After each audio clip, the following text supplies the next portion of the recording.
Well, aloha and good morning, everyone. This morning, it's just me, Yenji Denise. Ryan Kalei Suji is out in the field today doing his other job, which is helping the UH men's volleyball team in their celebration. As you know, they are now national champions. They're doing a trolley ride and other festivities through town today, and the times just didn't align. So while he manages that, I'm managing this, and we have a very important guest this morning. Lori Kahikina, the interim CEO of Heart, is joining us. And we want to welcome her. You'll have to forgive me because I'm manning the controls and asking the questions this morning. Lori, thank you so much for being here. Thank you for having me. So we've got a lot of news, of course, just this last few weeks when it comes to contracts. Let's start out with the news about Colleen Hanabusa. Just let's back up a little bit, if you will. Tell us about how this position came to be, what your role in it is, and just where we are with that. Okay, yes, sure. This was a board initiative. Started back in, I think, the September, October timeframe. The board did vote on this, that they felt they needed a liaison to deal with federal, state, and county issues. Three big issues that they wanted addressed was their voting and quorum issue. Right now, they need 8 out of 9 to vote for anything to pass, and also the possibility of extending the GET-TAT. So this was something the board voted on last year. In March of this year, they also voted again to move funds from one line item to another, from legal services to consultant services. And we did put out a procurement for this following their wishes. And Colleen Hanabusa was the only candidate that put in a proposal. I know I'm getting beat up that I could have stopped it. I didn't have to do the procurement because I am the procurement authority. The Heart Board does not have that. It lies with me directly. So I could have stopped it and told the board that, no, I'm not going to do this, but I just didn't think it was prudent. This was something that they felt strongly about that they needed. And so I went ahead and did the procurement.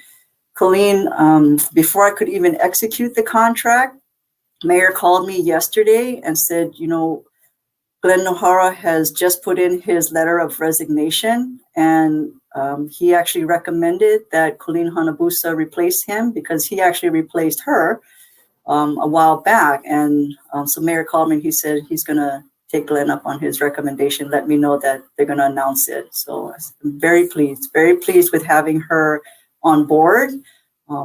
Her expertise, her experience, she's going to bring a wealth of knowledge to the board, and I can't wait to work with her. We've already exchanged some emails with each other, and I'm very excited to work with her in that capacity.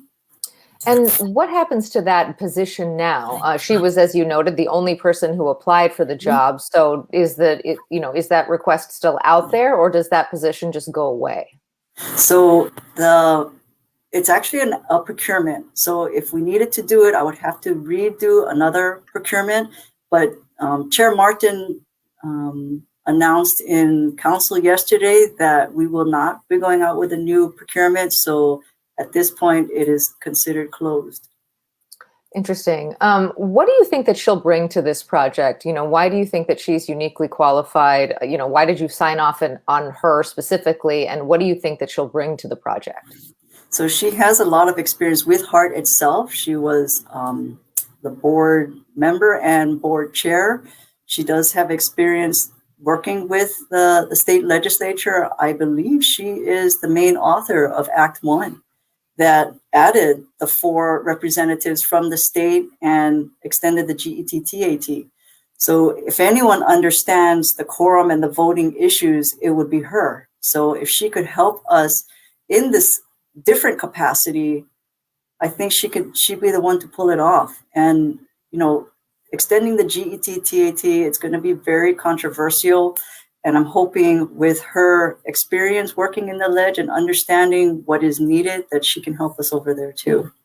Well, let's talk about the money, because last time you were on here, you did make some news telling us about the major cost overruns.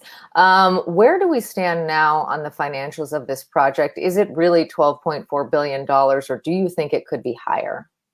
Oh, I hope it's not higher. I actually hope it's less. Our estimate was very conservative.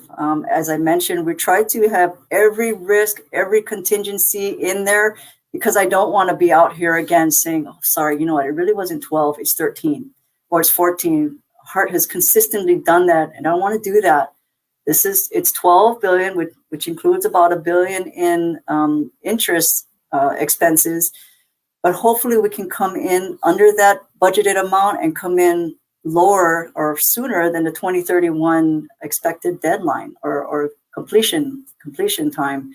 So there's not much of an update as far as the changing in numbers, but that $3.5 billion gap, I mentioned earlier, there's five initiatives that HART is doing to try and close that gap. The first one, which was also very public, was the streamlining of our own internal HART workforce and also our consultants.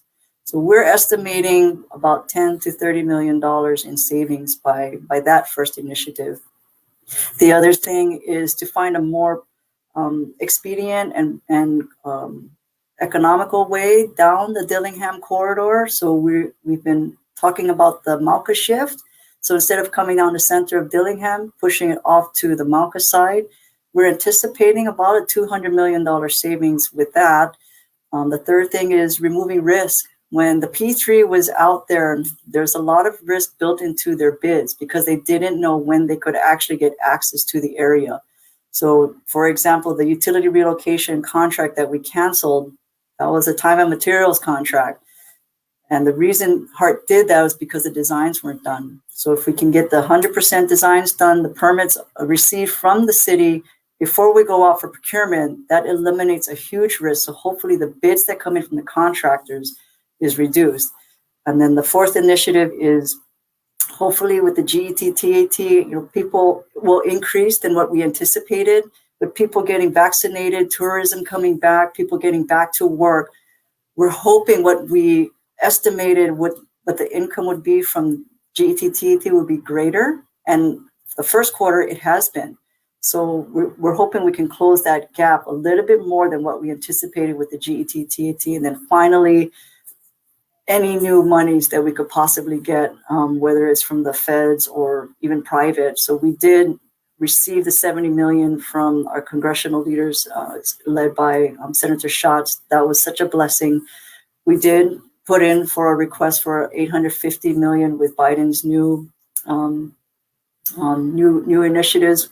It's a long shot. I doubt we're going to get it, but if you don't ask, you're not going to get. So we're trying any which way to close the $3.5 billion funding gap.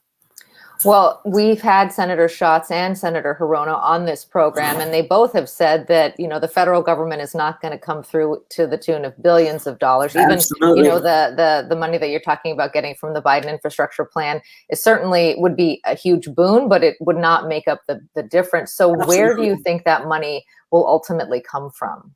Oh, and that's absolutely fair. I hope we're not projecting the image that we're just sitting back and hopefully whether it's the federal, the state, or the city is going to give us more money and bail us out. That's not what we're asking for.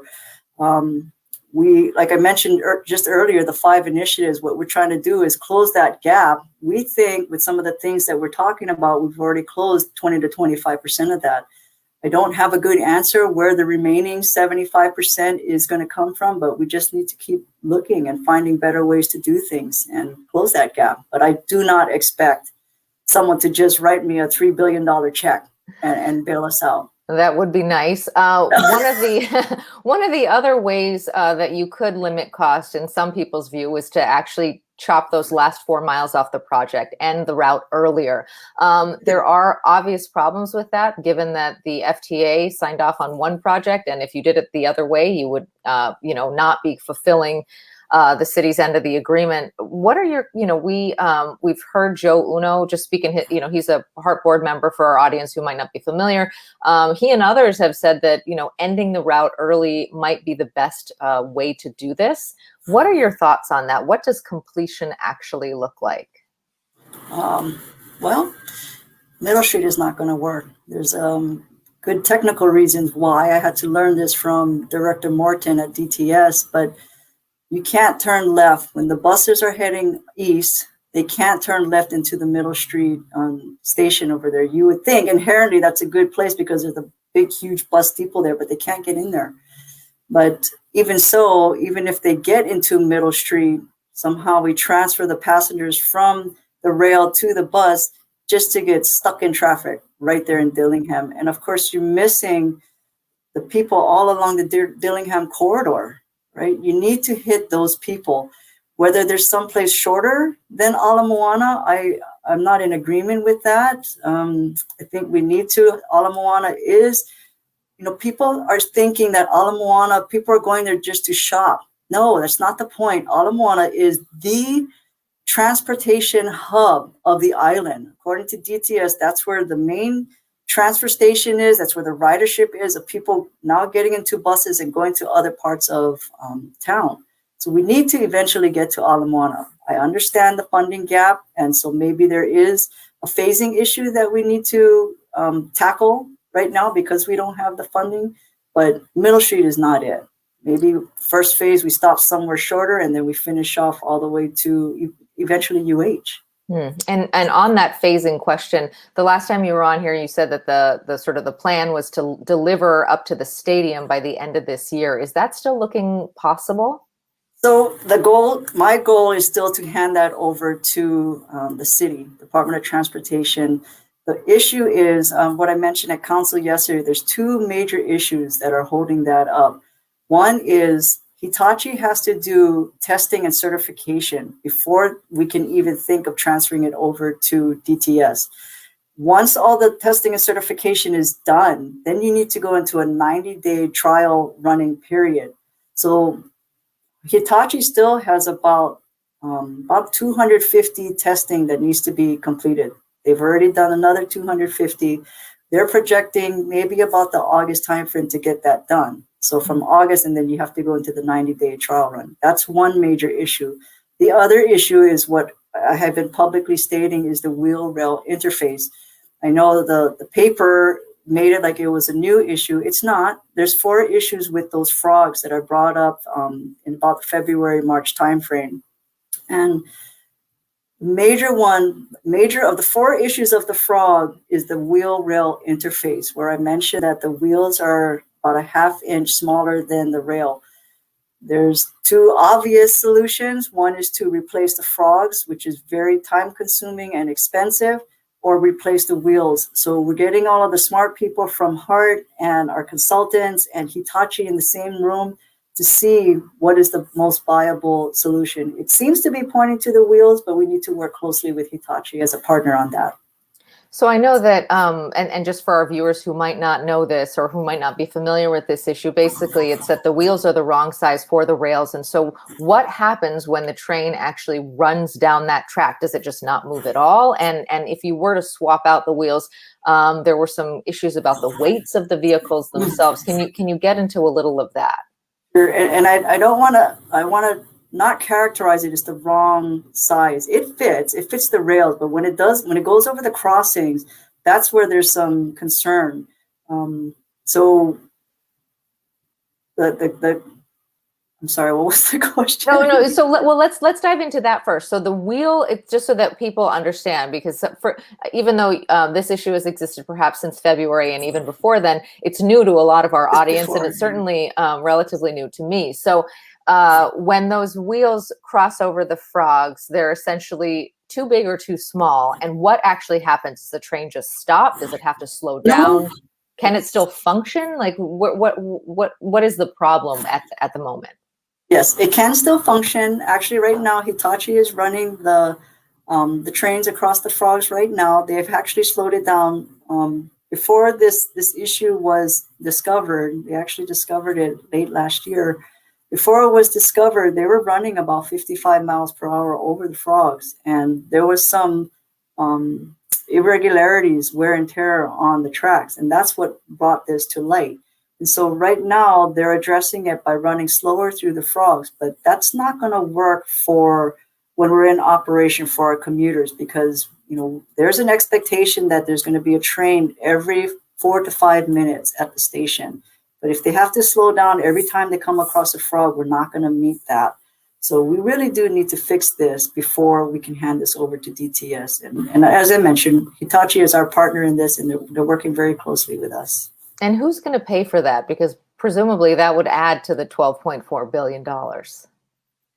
Correct. So if you look at the contract, the wheel rail interface, Hart's stance is that it's on Hitachi, but we are working with them. We want to find a technical solution in the most inexpensive way, and then we'll work out the commercial part of that afterwards with them. So if this is actually resolved, do you think that delivery to the city of Aloha Stadium is still plausible by the end of the year, or because of these issues, is that just not going to happen?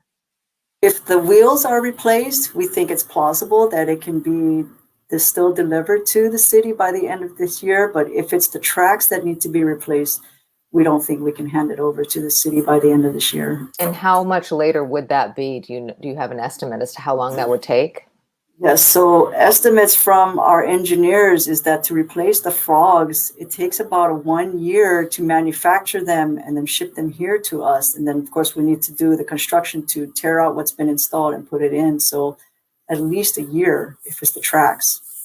And what does that do to the project overall? Do the 2031 then get pushed to 2032, or does that just get integrated into the time? Yes, not at all. So there's really no contractual obligation with the FTA to open up, to do the interim opening to the stadium.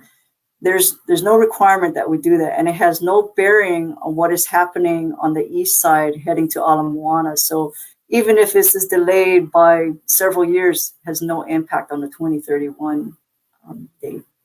I know that in our previous conversation, you had said that it would be your hope that they would actually start running and that people would actually start to get to ride it to the stadium. Yes. Nalei Davis has a question here, and she says, why even go to the stadium if we're not going to have the stadium? So, there is this feeling that even if you are able to figure out this wheel and track issue, that you're essentially opening the train with a route to something that is going to be at best under construction. So what do you say to Nalei and other people who feel like it's kind of a waste to open it that far to start? Sure. So that's fair. And actually, at the risk of putting words in Mayor's mouth, I think he feels the same way. Why are we going to open up to just the stadium? So there's several reasons why. One, if we could get people excited about rail. I was excited when I got to go onto the train for the first time.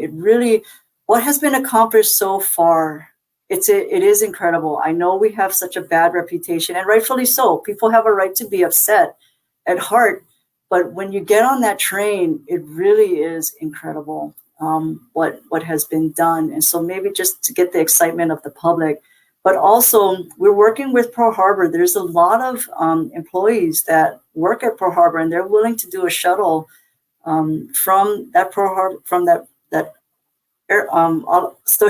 stadium station to get their employees to Pearl Harbor. So, and the final thing, there's a commercial issue. If Hitachi is ready to go and we don't open up, we're still going to have to pay them. And it's about $130,000 a day. And on top of that, they've trained their employees, they've certified their employees. DTS has trained and certified their employees. The system is going to be certified. You cannot have this kind of asset just sitting idle. It has to run or it's going to deteriorate. So if you don't run it, all the safety, all the certification and testing will have to be redone. So there's several reasons why if we're ready to go, we hand it over to the city. There's some good reasons why it should run, but ultimately that's DTS and Mayor's call if they want to run it.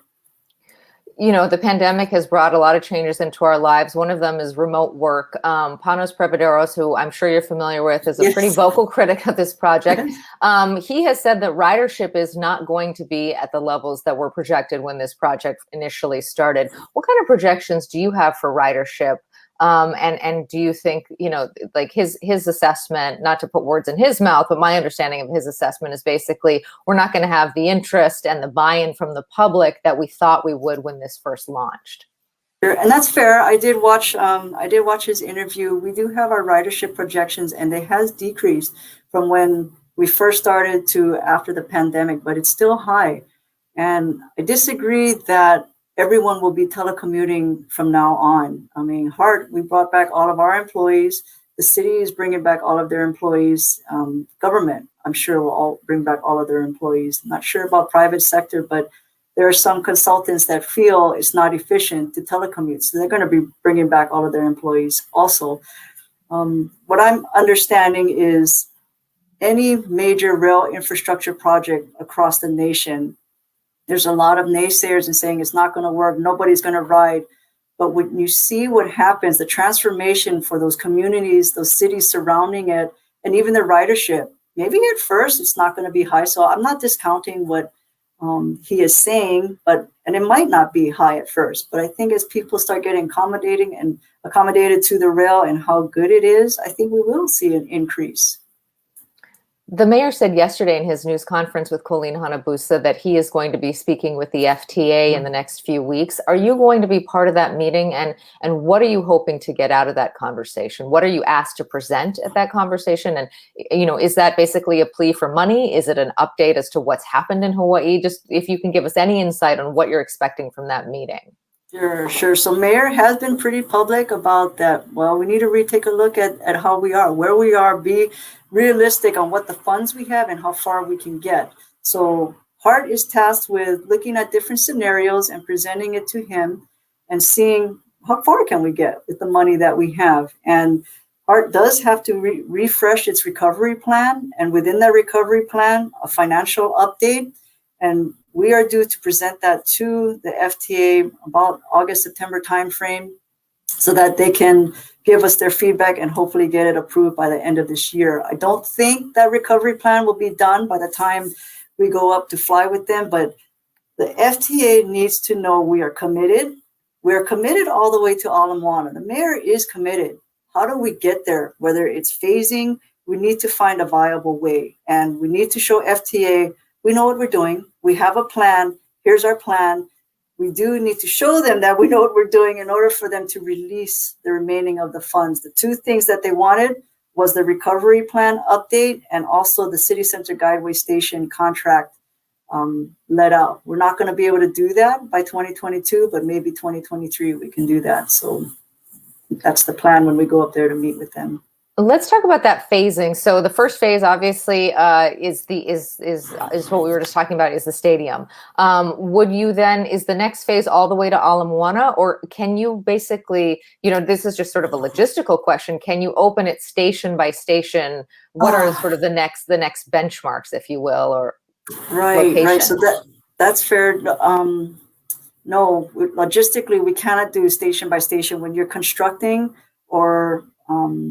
Let me take that back. You can build the guideway all the way, but and then you can do the stations at later times. But when you do the stations at later time, you do increase costs. Right now, the stations cost about $50 to $75 million each. So if we eliminate some of the interim stations, there's 8 remaining to be constructed. You can shave off that amount of money.